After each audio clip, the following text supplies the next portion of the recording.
Venu tôt pour aider, j'ai fait toutes les corvées pendant que mon frère, en retard, était encensé par mes parents. Me sentant étrangère dans ma propre famille, tout a basculé en découvrant le secret du tiroir du bureau. Ma mère avait un tiroir dont elle n'avait jamais parlé à personne. J'aurais aimé ne jamais le découvrir. La nuit où je l'ai trouvé, je ne cherchais même rien. J'étais juste fatigué. Épuisé jusqu'à l'os. Le genre de fatigue qui s'installe dans les épaules et ne vous quitte plus. La fête touchait à sa fin. La cuisine était propre. Propre par moi.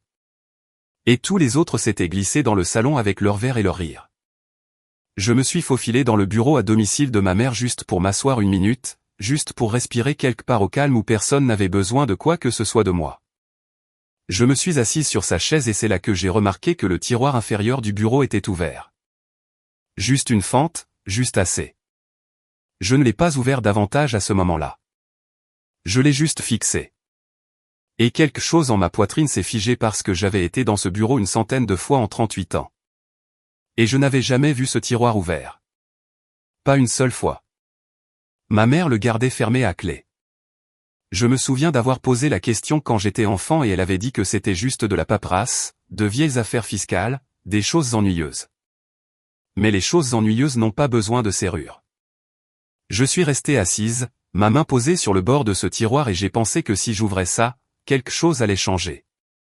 Je ne sais pas comment je le savais, mais je le savais. J'entendais mon frère rire dans l'autre pièce, mon père dire quelque chose.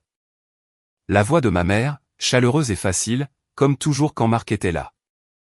Et j'ai pensé à mon arrivée à 9h ce matin-là et à l'entrée de Marc à 18h30 ce soir-là et à la façon dont mon père l'avait pris par l'épaule en disant qu'il avait trouvé le temps. Vous savez comme il est occupé, celui-là. J'ai tiré le tiroir.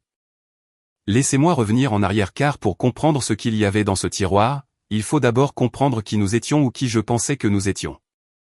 Je m'appelle René. J'ai 38 ans.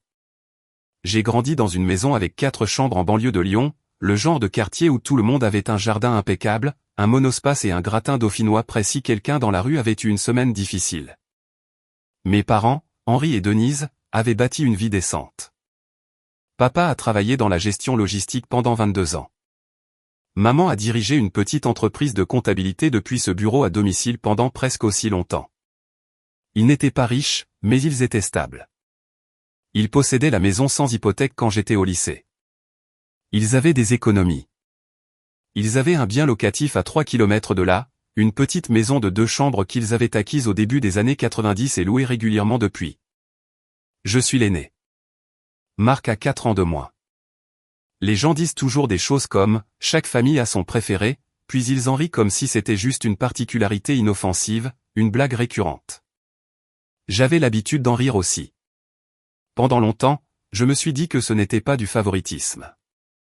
C'était juste une affinité de personnalité. Marc et mon père partageaient un sens de l'humour. Marc et ma mère partageaient une proximité que je ne comprenais pas tout à fait, mais que j'essayais de ne pas envier. J'étais différente, plus sérieuse, plus indépendante. J'ai déménagé à 22 ans, j'ai financé moi-même un programme de 3e cycle en administration de la santé, j'ai construit une carrière, j'ai acheté mon propre appartement. Mes parents disaient aux gens qu'ils étaient fiers de moi. Je les croyais. J'ai eu une fille, Léa, il y a 7 ans. Son père et moi n'avons pas réussi, et je l'ai élevée principalement seule. Mes parents aidaient quand ils pouvaient. Garde d'enfants occasionnels, un mot gentil par-ci par-là, rien de soutenu, rien sur quoi je pouvais vraiment compter. Mais je me disais que c'était bien. J'étais capable. Je n'avais pas besoin de m'appuyer sur qui que ce soit. Marc, quant à lui, avait une relation différente avec le mot « s'appuyer ». Il avait allé et venait d'un emploi à l'autre depuis ses 20 ans. Pas de mauvais emploi. Il était charmant et assez intelligent pour en décrocher de bons. Il ne semblait juste pas pouvoir rester. Il y avait toujours une raison. Un manager difficile, une restructuration d'entreprise, une meilleure opportunité qui ne se matérialisait jamais. Il était revenu vivre à la maison 2 fois. Il avait emprunté de l'argent à mes parents au moins 3 ou 4 fois que je savais, peut-être plus que je ne savais pas. Quand je dis emprunter, je veux dire le genre d'emprunt où personne ne tient de compte et personne ne s'attend à être remboursé. Il avait 34 ans maintenant et louait un appartement à 20 minutes de la maison de mes parents. Cherchant encore sa voie. Bénéficiant toujours du bénéfice du doute. Je n'ai jamais rien dit à ce sujet. Pas une seule fois. Ce n'était pas mon argent. Ce n'était pas mon affaire. Mais je remarquais des choses, de petites choses. La façon dont la voix de ma mère s'adoucissait différemment quand elle lui parlait par rapport à moi. La façon dont les plans changeaient quand Marc avait un conflit mais restait ferme quand j'en avais un. La façon dont mon père ferait référence au potentiel de Marc comme si c'était une chose vivante dans la pièce, quelque chose qui avait besoin d'être protégé et nourri. Et mes réalisations, mes accomplissements concrets et documentés, étaient reconnus comme on salue la météo. Oh, c'est bien, René. Rapide, désinvolte, déjà passé à autre chose. Je l'ai remarqué, je l'ai juste classé et j'ai continué. La fête ce jour-là était pour le 65e anniversaire de ma mère. Elle m'avait demandé de venir tôt pour aider à la préparation. Ces mots exacts dans un SMS envoyé 3 jours avant, « Peux-tu passer vers 9 heures ? J'aurais besoin de ton aide pour tout préparer. » J'ai dit oui. Bien sûr, j'ai dit oui. Quand je suis arrivé à 9h07 du matin, la maison n'était pas en mode préfète tranquille. Elle était en mode besoin actif de tout. La cuisine avait des épiceries encore dans des sacs sur le comptoir. Les tables pliantes du garage devaient être apportées et installées. La belle vaisselle était au fond du placard le plus haut. Les centres de tables floraux que ma mère avait commandés devaient être récupérés à la boutique de la rue des Tilleuls avant 11h. Elle m'a tendu une liste, une vraie liste manuscrite. 6 éléments recto verso. Je n'ai rien dit. J'ai posé mon sac et je me suis mis au travail. J'ai cuisiné. J'ai dressé les tables. J'ai arrangé les chaises. J'ai récupéré les fleurs. Je suis revenu et j'ai aidé ma mère à s'habiller parce qu'elle disait que son dos la faisait souffrir. Je me suis assuré que Léa était occupée avec sa tablette dans la chambre d'angle et non sous les pieds. J'ai coupé le gâteau que ma mère avait commandé et les portionné sur un présentoir à étage comme elle me l'avait montré sur une photo de son téléphone. J'ai fait tout cela régulièrement et tranquillement, comme je faisais toujours les choses, pendant que ma mère flottait de pièce en pièce, ajoutant de petites touches et accueillant les premiers invités. À 17h, j'avais été debout pendant 8 heures. J'avais mangé un demi-sandwich debout au comptoir de la cuisine à 13h30. Mon bas du dos était tendu et mes pieds étaient à bout. Mais la maison était magnifique. La nourriture était sortie. Les invités arrivaient. Tout allait bien. Marc est arrivé à 18h27. Je connais l'heure exacte parce que j'étais près de la table d'entrée, en train de recharger le poste de boisson, lorsque la porte d'entrée s'est ouverte. Il est entré avec une bouteille de vin et un grand sourire, portant un blazer comme s'il venait de quelque part d'important. Il a serré ma mère dans ses bras pendant longtemps. Il a serré la main des invités qu'il connaissait. Il a trouvé mon père dans le salon et ils ont fait ce qu'ils font toujours, la poignée de main qui se transforme en demi-étreinte, riant de quelque chose avant même qu'il ne s'assoie. Mon père a dit assez fort pour que je l'entende clairement de l'autre bout de la pièce, le voilà. Il a trouvé le temps dans son emploi du temps. Vous savez comme il est occupé, celui-là. 2 ou 3 invités ont hoché la tête et souri. J'étais là, tenant un plateau. Marc m'a jeté un coup d'œil. Il a dit, « Eh, René, l'endroit est superbe. » Et il est retourné à la conversation. J'ai posé le plateau. Je suis allé à la salle de bain. Je me suis tenu devant le lavabo avec l'eau qui coulait et j'ai respiré lentement. Je me suis regardé dans le miroir un instant. Puis j'ai séché mes mains et je suis ressorti. C'est ce que je fais. Je retourne dehors. Ce que je ne savais pas, ce que je n'avais aucun moyen de savoir encore, c'est que 6 jours avant cette fête, quelque chose avait été signé. Quelque chose avait été finalisé dans ce bureau à domicile pendant que j'étais au travail et Léa à l'école. Et le monde tournait normalement, autant que je pouvais le dire. Quelque chose qui impliquait le bien locatif de mes parents, celui de l'avenue des Charmes, celui qu'ils possédaient depuis 30 ans, celui dont j'avais, à 2 reprises au cours des 4 dernières années, discrètement interrogé ma mère, juste en conversation. Me demandant à voix haute quel était leur projet pour lui un jour, s'il resterait dans la famille. Les 2 fois ma mère avait dit, « Oh, nous n'avons pas réfléchi aussi loin. » Elle avait réfléchi aussi loin. Elle y pensait depuis au moins 2 ans. Je le sais maintenant, mais je ne le savais pas encore quand je me suis finalement éloigné du bruit de la fête et que je me suis retrouvé dans son bureau. J'avais juste besoin d'une pièce calme. J'avais juste besoin de m'asseoir. Le tiroir était ouvert d'une fente. La première chose que j'ai vue en l'ouvrant plus largement n'était pas un document. C'était un petit post-it jaune, le genre que ma mère gardait dans toutes les pièces de la maison, collé sur la face intérieure du tiroir. Il y avait 3 mots écrits de sa main. Son écriture soignée, méticuleuse de comptable que je connaissais depuis toujours. 3 mots. Et j'ai senti quelque chose traverser mon corps dont je n'ai pas de nom précis. Pas tout à fait du choc, pas tout à fait de la colère, quelque chose de plus ancien que les deux. Quelque chose qui ressemblait à être dans une pièce que je pensais connaître et réaliser que les murs étaient différents de ce que j'avais toujours cru. J'ai tendu la main dans le tiroir et j'ai commencé à lire. Le premier document que j'ai sorti était un acte de donation. Je sais à quoi cela ressemble. Je travaille dans l'administration de la santé, pas dans l'immobilier, mais j'ai acheté une maison. J'ai signé des papiers lors d'une clôture de transaction. J'ai reconnu le format immédiatement, la description légale de la propriété, l'adresse imprimée dans cette police standard, les lignes de signature en bas.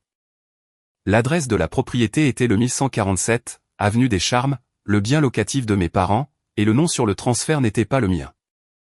Je suis resté assise sur la chaise de bureau de ma mère dans l'obscurité avec les sons de sa fête d'anniversaire qui filtraient sous la porte. Et j'ai lu le document 2 fois lentement, puis une 3e fois parce que je devais être sûr de le lire correctement et de ne pas combler des mots qui n'étaient pas là. Marc-Henri Delacroix, son nom complet, tapé proprement. Le transfert avait été authentifié par notaire 6 jours auparavant, daté, attesté et signé par mes 2 parents. La propriété, un bien locatif de 2 chambres qui avait généré un revenu stable pendant 3 décennies. Une propriété qu'un site immobilier que j'ai consulté sur mon téléphone, là, sur cette chaise, répertoriée à des ventes comparables de 240 000 €, avait été entièrement cédée à mon frère.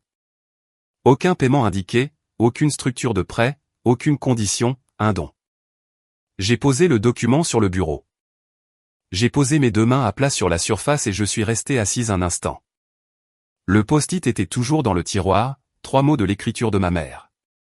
Je l'ai regardé à nouveau. Il disait, pour les garçons. Je ne sais pas combien de temps je suis resté assise là, assez longtemps pour que quelqu'un frappe à la porte du bureau et demande si la salle de bain était occupée. J'ai dit, non, je me repose juste un instant. Les pas se sont éloignés dans le couloir. J'ai regardé à nouveau le tiroir. Il y avait plus. Je veux être honnête sur ce que j'ai ressenti pendant ces minutes parce que je pense que cela compte. Ce n'était pas le genre de colère volcanique qui pousse les gens à faire des choses qu'ils regrettent. C'était plus silencieux que cela. C'était le sentiment que quelque chose s'emboîtait. Le sentiment d'une image que vous avez regardée de travers toute votre vie et qui pivote enfin dans la position où elle était censée être. Parce que ce n'était pas seulement cela. J'ai compris cela immédiatement. Ce n'était pas une décision impulsive unique que mes parents avaient prise la semaine dernière.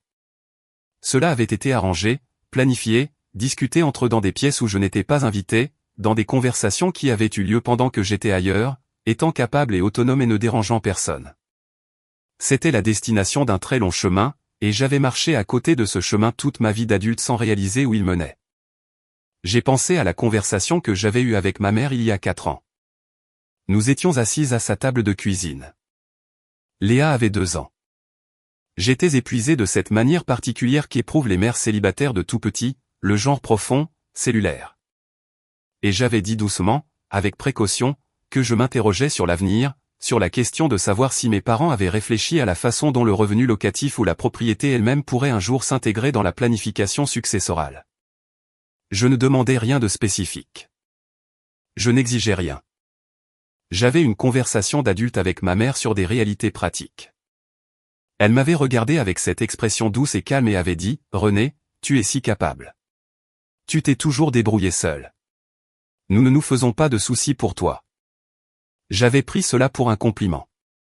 Je l'avais plié et mis dans ma poche et je l'avais porté comme si cela signifiait quelque chose de bon à mon sujet. Assise sur cette chaise, je l'ai compris différemment. J'ai tendu la main dans le tiroir. Derrière l'acte de donation, il y avait 3 autres documents pliés ensemble. Le premier était une lettre du conseiller financier de mes parents. Un homme nommé Gérard Dubois, dont je reconnaissais le nom car mon père l'avait mentionné à Thanksgiving il y a 2 ans en parlant de mettre leurs affaires en ordre. La lettre était adressée à mes 2 parents et datée de 14 mois auparavant. Elle décrivait une stratégie de donation, un moyen de transférer des actifs à un membre de la famille au fil du temps d'une manière qui minimisait l'exposition fiscale. La lettre faisait spécifiquement référence aux biens locatifs. Elle faisait référence à un plan pour officialiser le transfert une fois que Marc aurait stabilisé sa situation. Stabiliser sa situation. J'ai lu cette phrase 2 fois. Mon frère avait dû stabiliser sa situation avant de recevoir une propriété de 240 000 €.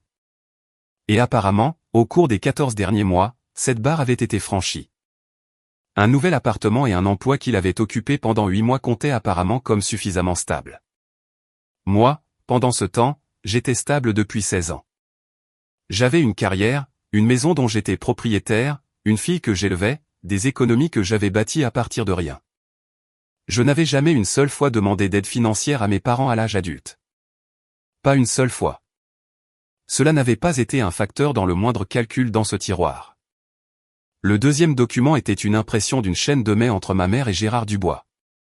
La majeure partie était un langage financier sec, des allers-retours sur le calendrier et la paperasse. Mais près du bas de la chaîne, ma mère avait écrit une ligne à laquelle j'ai pensé tous les jours depuis. Elle écrivait « René n'en aura pas besoin. Elle a toujours été notre force tranquille. » J'ai plié l'impression de l'email soigneusement et l'ai placé sur le bureau à côté de l'acte. Le troisième document était une note manuscrite de mon père à ma mère. Juste quelques lignes. Le genre de raccourci que 2 personnes développent après 40 ans ensemble. Il disait « Parlez à Marc. Il est reconnaissant. Ne pas en parler à R avant. Pas de raison d'en faire toute une histoire. Pas de raison d'en faire toute une histoire. » C'était moi. J'étais la chose qu'il ne voulait pas faire. J'ai tout remis dans le tiroir exactement comme je l'avais trouvé. J'ai lissé le post-it sur la face intérieure du tiroir. Je me suis levé. J'ai vérifié mon visage dans le petit miroir sur l'étagère de ma mère. Elle le gardait là pour vérifier son apparence avant les appels vidéo. J'avais l'air bien, composé. C'est une compétence que j'ai développée au fil de nombreuses années, en ayant besoin d'avoir l'air bien dans des pièces où je n'étais pas bien. Je suis retourné à la fête. Ma mère riait de quelque chose que Marc avait dit. Il faisait une imitation de quelqu'un, un collègue peut-être, et elle riait de tout son visage comme elle le faisait quand elle était vraiment ravie. Mon père les regardait tous les deux avec cette expression satisfaite, l'expression d'un homme en paix avec sa famille et ses choix. J'ai pris un verre d'eau sur la table des boissons. Je me suis tenu près du bord de la pièce. J'ai regardé et j'ai pensé, ils ne vont jamais me le dire. Ils vont me laisser le découvrir d'une autre manière, d'une manière ultérieure et ils vont présenter cela comme une décision prise discrètement pour préserver la paix. Ils diront que Marc en avait plus besoin. Ils diront que j'étais bien. Ils diront qu'ils ne voulaient pas en faire toute une histoire. Et chaque personne dans cette pièce acquiescera et acceptera cette explication parce que j'ai passé 38 ans à m'assurer que personne ne s'inquiétait pour moi. J'ai souri quand ma mère m'a regardé. J'ai levé mon verre légèrement. Elle m'a souri en retour, chaleureuse, sincère, complètement sereine. J'ai quitté la fête à 20h45. J'ai dit à ma mère que je voulais ramener Léa à la maison et la coucher, ce qui était vrai. Léa s'était déjà endormie sur le canapé dans la chambre d'angle, épuisée par une longue journée. Ma mère m'a serré dans ses bras à la porte, une vraie étreinte, le genre avec les 2 bras et une petite pression à la fin. Elle a dit « Merci pour tout aujourd'hui, ma chérie. Je ne sais pas ce que je ferais sans toi. » J'ai dit « De rien, maman. » J'ai porté Léa jusqu'à la voiture, l'ai attachée, me suis assise sur le siège conducteur un instant avant de démarrer le moteur. Je n'ai pas pleuré. Je tiens à le préciser. Je n'ai pas eu le genre de réaction que les gens pourraient attendre, les halètements, l'effondrement. Je suis juste restée assise très tranquillement à regarder les fenêtres illuminées de la maison de mes parents, observant les ombres de la fête se déplaçant derrière les rideaux. Puis j'ai démarré la voiture et suis rentré chez moi. La semaine suivante fut étrange. Je suis allé au travail. J'ai récupéré Léa à l'école. J'ai préparé le dîner. J'ai appelé ma mère le mercredi comme je le faisais toujours. Nous avions un appel du mercredi habituel. Depuis des années. Elle a demandé comment se passait ma semaine. J'ai dit que ça allait. Elle m'a dit que Marc était allé avec mon père voir un camion d'occasion le samedi et qu'ils avaient passé un excellent moment. Elle a dit qu'elle pensait à repeindre la chambre d'amis. Elle a demandé si Léa aimait le petit bracelet qu'elle avait glissé dans son sac à la fête. Elle n'a rien dit de l'avenue des Charmes. Je n'ai rien dit non plus. Mais j'ai commencé à faire attention d'une manière différente. J'ai commencé à me souvenir de choses et à les confronter les unes aux autres. J'ai pensé à Noël il y a 3 ans quand mes parents avaient donné à Marc une enveloppe qu'il avait rendue silencieux puis l'avait fait les serrer tous les deux dans ses bras longtemps. J'étais de l'autre côté de la pièce et je n'avais pas demandé ce qu'il y avait dedans. J'avais supposé que c'était une carte. Maintenant je n'en étais plus si sûr. J'ai pensé à une conversation que j'avais surprise à Thanksgiving l'année d'avant. Mon père et mon oncle parlaient dans la cuisine de protéger le bien. J'avais supposé qu'ils parlaient d'une voiture ou d'un compte d'épargne. Je n'avais pas demandé. J'avais l'habitude de ne pas demander. J'ai pensé à la façon dont ma mère m'avait éloigné du bureau à domicile à Noël il y a 2 ans quand j'y étais allé pour utiliser l'agrafeuse. Elle était venue rapidement derrière moi et avait dit que la pièce était en désordre et qu'elle ne voulait pas que je la voie comme ça. J'avais ri et dit que je m'en fichais. Elle m'avait doucement ramené dans le couloir, la main sur mon épaule, et avait refermé la porte. Cette porte avec la serrure. Ce tiroir. Un jeudi, 11 jours après la fête, j'ai appelé le cabinet de Gérard Dubois. Je n'ai pas appelé en tant que membre de la famille avec des griefs. J'ai appelé en tant que professionnel, calmement, et j'ai dit que j'aidais mes parents à organiser des documents pour leur succession et que je voulais confirmer quelques détails. Son assistante a dit qu'il n'était pas disponible et a demandé si elle pouvait prendre un message. J'ai laissé mon nom et mon numéro. Il n'a pas rappelé.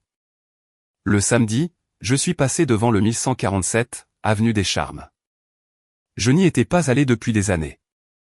Mes parents géraient entièrement la location seuls et n'avaient jamais eu besoin de mon implication. La maison était une petite maison coquette de 2 chambres dans une rue tranquille. Un jeune couple l'a louée d'aussi loin que je me souvienne. Il y avait un vélo d'enfant dans l'allée, une plante en pot sur le perron. Je suis resté dans ma voiture de l'autre côté de la rue et je l'ai regardé un moment. 240 000 €. 30 ans de revenus locatifs auparavant. Une décision prise dans un bureau à domicile, porte close. J'ai pensé à Léa endormie sur le siège arrière la nuit de la fête. J'ai pensé au mot que le conseiller financier avait utilisé, stabiliser. J'ai pensé à ce que cela signifiait que toute ma vie d'adulte. Chaque choix discipliné, chaque sacrifice, chaque année à tout gérer sans demander d'aide avait été interprété non pas comme une force mais comme une raison de me donner moins. Et j'ai pensé à une dernière chose. Le tiroir avait été ouvert quand je me suis assise. Juste une fente, juste assez. Ma mère était méticuleuse. Elle avait dirigé une entreprise de comptabilité pendant des décennies. Elle ne laissait pas les tiroirs ouverts par accident. Elle n'oubliait pas de fermer les choses à clé. En 20 ans de travail dans ce bureau, elle n'avait jamais laissé ce tiroir sans sécurité. J'y ai pensé longtemps. Et j'ai commencé à me demander si cette découverte était un accident. Je dois vous parler d'une femme nommée Coralie Simon. Coralie Simon avait été la notaire de mes parents pendant 11 ans. Je ne connaissais son nom que lorsque je l'ai trouvé sur une carte de visite glissée dans la dernière page du carnet d'adresse de ma mère. Que j'avais tout à fait le droit de consulter car ma mère m'avait demandé d'envoyer une carte d'anniversaire à ma tante et m'avait dit que l'adresse s'y trouvait. Je n'étais pas en train de fouiller. Je faisais ce qu'on m'avait demandé, comme je faisais toujours ce qu'on me demandait. Coralie Simon, notaire, planification successorale et gestion de patrimoine, un cabinet local à 12 minutes de la maison de mes parents. Je suis resté avec cette carte pendant 2 jours avant d'en faire quoi que ce soit.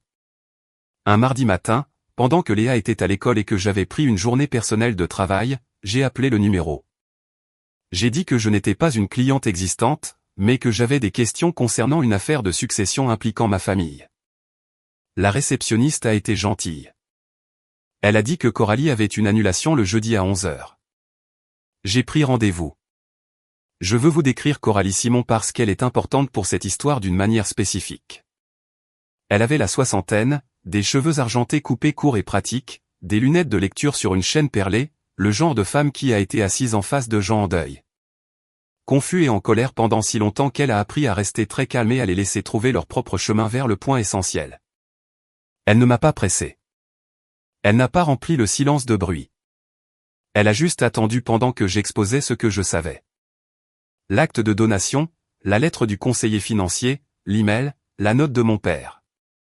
Et quand j'ai eu fini, elle a croisé les mains sur le bureau et m'a regardé fixement. Elle a dit, « Avez-vous des copies de ces documents ?» Oui. J'avais photographié tout sur mon téléphone la nuit de la fête avant de tout remettre dans le tiroir.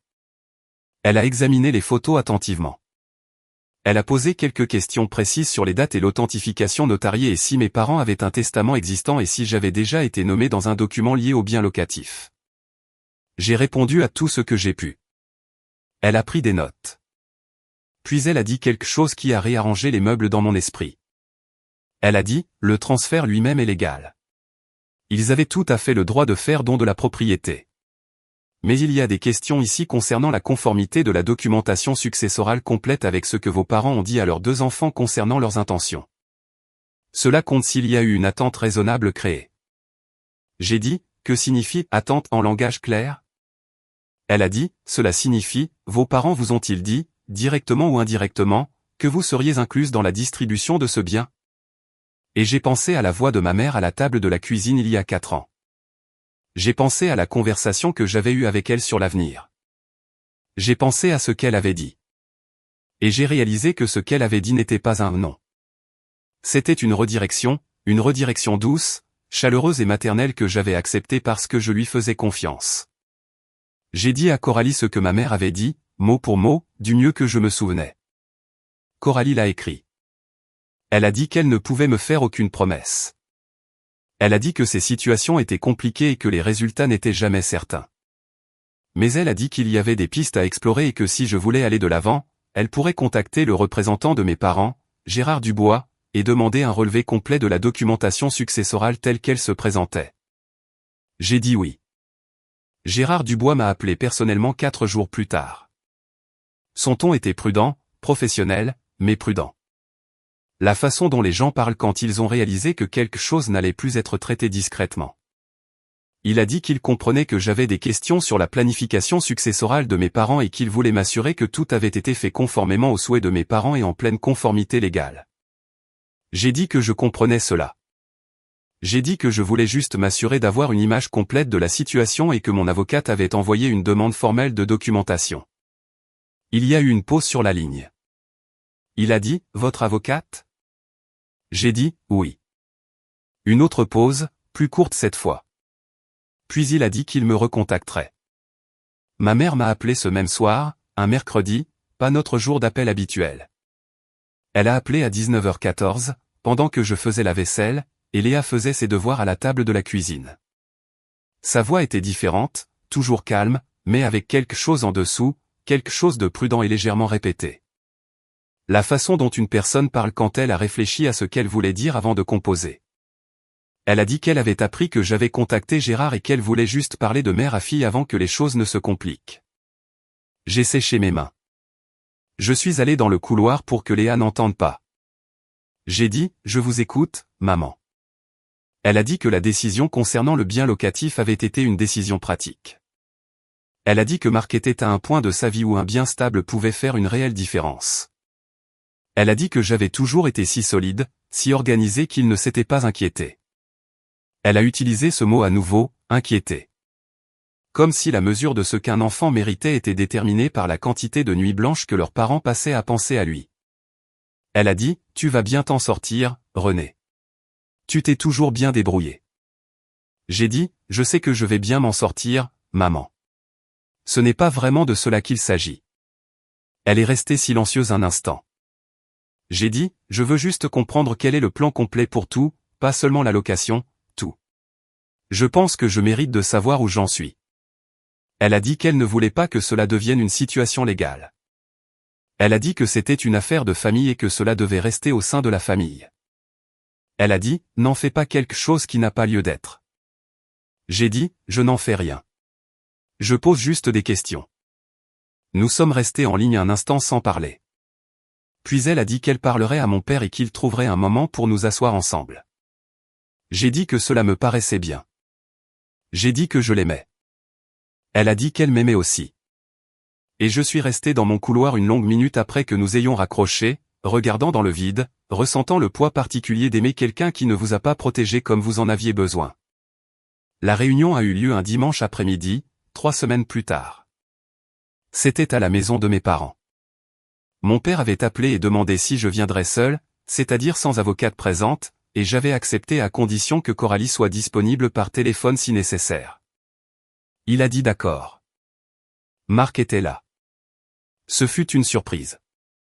Il était assis à la table de la salle à manger quand je suis arrivé, et il avait l'air mal à l'aise d'une manière que je ne lui avais jamais vue auparavant, pas son aisance habituelle, décontractée.